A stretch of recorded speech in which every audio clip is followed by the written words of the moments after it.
Dia mengangkat tangannya di bawah sinar matahari.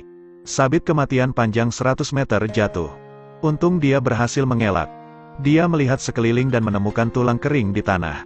Ambil saja tulang keringnya. Sabit tidak ditujukan. Buang tulang kering ke depan. Melihat sabit kematian jatuh, dia menemukan aturan aktivitas gerakannya. Hanya melihatnya melompat dengan lembut.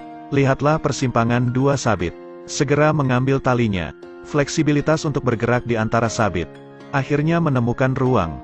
Segera melompat ke bawah dengan lembut. Tiba di gerbang kedua. Di dinding terukir banyak mata. Jika tidak hati-hati, Anda akan terbakar menjadi batu bara. Melihat itu dia mengeluarkan pedangnya. Langsung menusuk mata di bawahnya. Api yang tak terhitung jumlahnya ditembakkan. Kali ini anomali. Tidak sedikit berbeda. Dia menemukan jalan untuk melewati gerbang ini. Dia melangkah dengan hati-hati. Saat dia berpikir sudah aman, dinding batu di belakang bergerak perlahan. Dia segera melangkah ke mata merah. Melihat dinding secara bertahap mendekat. Tanpa diduga batu bagian bawah berputar 180 derajat. Saat ini dia sedikit panik. Segera melompat ke samping.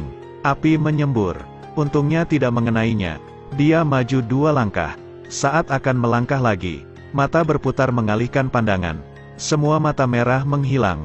Pintu secara bertahap menghilang. Di saat bahaya, dia membuat keputusan. Dia melihat dirinya akan menjadi daging cincang. Pada saat darurat, dia tak berdaya dan segera keluar batu pintu. Akhirnya berhasil kabur dari ruang rahasia. Lalu pintu batu itu tertutup. Dia dengan mudah melewati gerbang kedua. Saat dia masih bingung dengan situasi di sekitarnya, jam pasir tiba-tiba mulai bergerak. Sangkar besi di atas perlahan jatuh. Mata melihat pintu. Dia mengambil pisau untuk menghentikan persneling. Secara tak sengaja merangsang semburan api. Di saat berbahaya, John menemukan sebuah cara. Dia memegang pedang untuk memecahkan jam pasir. Tak menyangka itu adalah cara untuk mengatasinya. Pintu perlahan terbuka. Bola naga merah muncul di depannya. Setelah Anda memiliki tongkat merah, Anda dapat mengatur baris yang tepat. Memiliki hak untuk mengendalikan naga merah legendaris.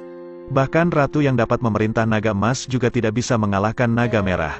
Dia segera berunding dengan tetua. Memainkan John untuk menemukannya dan membawanya kembali. Sayangnya rahasia itu terdengar oleh musuh. Kisah tongkat merah dibagikan pada penguasa nasional. Dia segera mengatur asisten untuk mengambilnya. Setelah John mendapatkan bola naga merah, pria botak itu segera muncul. Kedua belah pihak bertarung sengit. Di saat kekacauan, dia melarikan diri dengan David. Tapi Lisa dan peta itu dibawa ke villa oleh pria botak. Hari berikutnya keduanya diam-diam menyelinap ke villa. Bersiap untuk menyelamatkan Lisa.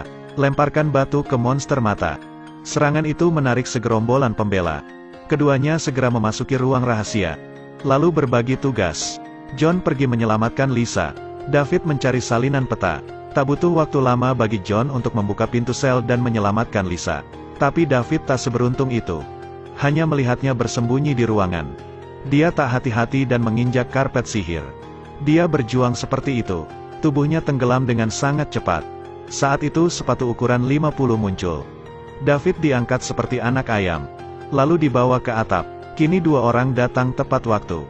Pria botak menggunakan David sebagai sandera. Memaksa John menyerahkan bola naga. David mengambil kesempatan untuk melempar salian peta. Lalu dibunuh dengan menyedihkan oleh pria botak. John sedih dan marah. Berniat mempertaruhkan hidupnya untuk melawan pria botak. Tapi pria botak itu bisa membaca serangannya. Bagaimana John bisa menjadi lawannya? Dan tentu saja akhirnya sudah jelas.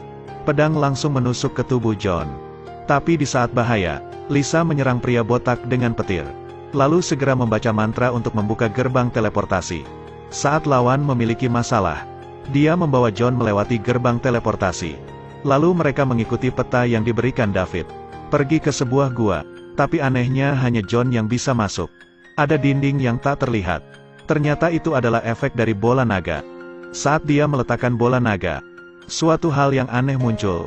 Sebuah pintu berbentuk naga terbuka. Ada banyak harta.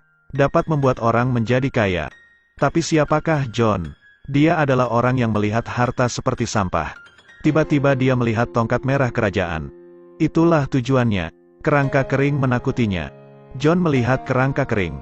Kerangka kering itu berdiri di sini selama ribuan tahun. Menunggu orang yang beruntung. Tunggu hingga John mendapatkan tongkat merah itu. Batu giok tiba-tiba memancarkan cahaya. Tulang kering juga matang. Dia melihat lukisan naga merah. Merasa tidak ada waktu untuk diam. Saat dia keluar dari gua, dia melihat rekan setimnya disandera. Karena tidak ingin terjadi tragedi lagi, dia hanya bisa menyerahkan tongkat merah itu.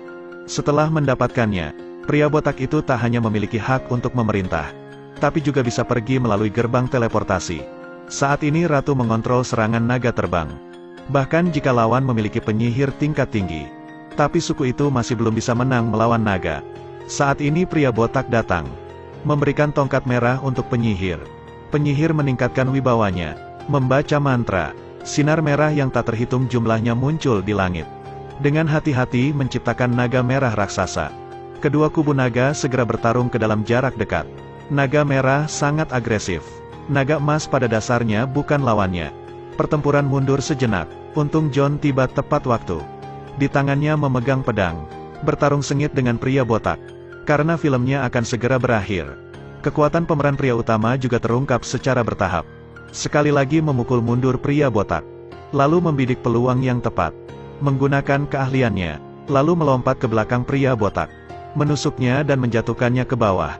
Dia membalaskan dendam untuk David. Lalu mengambil peluang untuk menyerang penyihir.